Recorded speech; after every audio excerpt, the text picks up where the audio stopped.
এইটো এটা ঐতিহাসিক বিজয় আৰু আমি এইটো ঐতিহাসিক বিজয়টো আচলতে আমি অসমৰ ৰাইজক কৃতজ্ঞতা জ্ঞাপন কৰিছোঁ যে তেখেতসকলে NDA মিত্ৰজোঁটক তেওঁলোকে আশীৰ্বাদ দিছে, বহু মানে বিপুল ভোটেৰে তেওঁলোকে আশীৰ্বাদ দিছে, বহুমত দিছে আৰু প্ৰায় এতিয়ালৈকে দেখিলোঁ যে প্ৰায় 98খন আসনত আমাৰ NDA মিত্ৰজোঁট আগবাঢ়ি গৈছে আৰু এই বিজয় হৈছে যে আমাৰ ভাৰতীয় জনতা পাৰ্টিৰ শীৰ্ষৰ নেতৃত্বৰ পৰা একেবাৰে তলৰ পৰ্যায়লৈ আমাৰ নেতা কৰ্মীসকলৰ কষ্টৰ ফল আৰু অসমৰ ৰাইজে যি চৰকাৰখনে যোৱা সময়ছোৱা মুখ্যমন্ত্ৰী ডাঙৰীয়াৰ নেতৃত্বত বিকাশ আৰু উন্নয়নৰ পথত আগবাঢ়ি গৈছিল তাৰ প্ৰতি তেওঁলোকে সহমত প্ৰকাশ কৰিছিলে আৰু সেইকাৰণে গোলাঘাট জিলাখনতো মই নিৰ্বাচনৰ আগত আপোনালোকে মোক সুধিছিলে ফলাফল কি হ'ব, মই যিটো ক'লোঁ সেইটো মিলিলেই।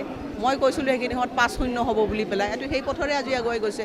আমাৰ NDA সমৰ্থিত 5জন প্ৰাৰ্থীয়ে অতি সুন্দৰভাৱে তেওঁলোকৰ লিডবিলাক ৰাখিছে, এইটো 10 ৰাউণ্ড হৈছে, যথেষ্টখিনি মাৰ্জিন এতিয়ালৈকে আছে ভাবোঁ আৰু 2 ঘণ্টামান পিছত আমাৰ ফাইনেল ৰিজাল্টটো আউট হ'ব। তথাপিও আমি এইকাৰণে এই কথাখিনি ক'ব পাৰিছিলোঁ যে আমি আচলতে আমাৰ যিসকল গ্ৰাছৰুটত জনসাধাৰণ থাকে তেওঁলোকৰ লগত এই চৰকাৰখনে মিলি পেলাই কাম কৰিছিলে আৰু মই এতিয়া মোৰ নিজৰ সমষ্টিৰ গোটেই জনসাধাৰণৰ লগত মই সদায় ঘূৰি থাকোঁ, মই তেওঁলোকৰ মনৰ খবৰ ৰাখোঁ, মনৰ খবৰ বতৰা পাওঁ। কিন্তু বিৰোধী দলে হৈছে কি তেওঁলোকে জনসাধাৰণৰ মনতনো কি আছে সেইখিনি কেতিয়াও বুজিবলৈও চেষ্টা কৰা নাছিলে, তেওঁলোকে মনৰ বুজ পোৱা নাছিলে আৰু সেইকাৰণে তেওঁলোকে কি ক'লে, এক্সিট পোলত কৈছিলে যে এক্সিট পোল সফল হ'ব নোৱাৰে। এতিয়া এক্সিট পোলটো আপোনালোকে দেখিলে তাতকৈতো বেছিয়ে মানে সত্য প্ৰমাণিত হ'ল। সেইকাৰণে কথা যে যেতিয়া আমি ৰাজনীতি কৰোঁ, ৰাজনীতি কৰা মানুহবিলাকে এটা কথা মনত ৰাখিব লাগে যে গণতন্ত্ৰত ৰাইজেই ৰজা। গতিকে আমি ৰাইজৰ মন পাবলৈ আমি সদায় মানে ৰাজনৈতিক দলসমূহে আমি ৰাইজৰ লগত থাকিব লাগে, তেওঁলোকৰ সুখৰ দুখৰ বুজ ল'ব লাগে আৰু এই চৰকাৰখনে যোৱা 5টা বছৰ ৰাইজৰ সুখ দুখৰ বুজ ল'বলৈ চেষ্টা কৰিছিলে আৰু সেইকাৰণে জনসাধাৰণে মুখ্যমন্ত্ৰী ডাঙৰীয়াৰ নেতৃত্বত আমি যিখিনি আঁচনি বা কাম কাজ কৰিছিলোঁ তাত তেওঁলোকে আশীৰ্বাদ দিছিল বা সমৰ্থন জনাইছিল।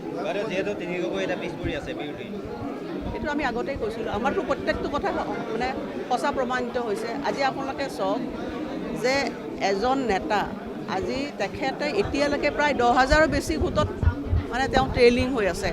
লুৰিণজ্যোতি গগৈ প্ৰায় 3-4 হাজাৰ ভোটত ট্ৰেইলিং হৈ আছে। আজি আমাৰ NDA সমৰ্থিত প্ৰাৰ্থীবিলাকে আজি আমাৰ দেৰগাঁৱৰ প্ৰাৰ্থীগৰাকী একেবাৰে নতুন প্ৰাৰ্থী আমাৰ দত্ত ডাঙৰীয়া, তেখেতে প্ৰথম ৰাউণ্ডৰ পৰা জিকি আছে। যিসকলক আমি ভৱিষ্যতে মানে ৰাজ্যখনৰ নেতৃত্ব দিব বুলি আশা কৰোঁ সেইসকলে যদি প্ৰথমৰ পৰা ট্ৰেইলিং হৈ থাকে কি সূচায়?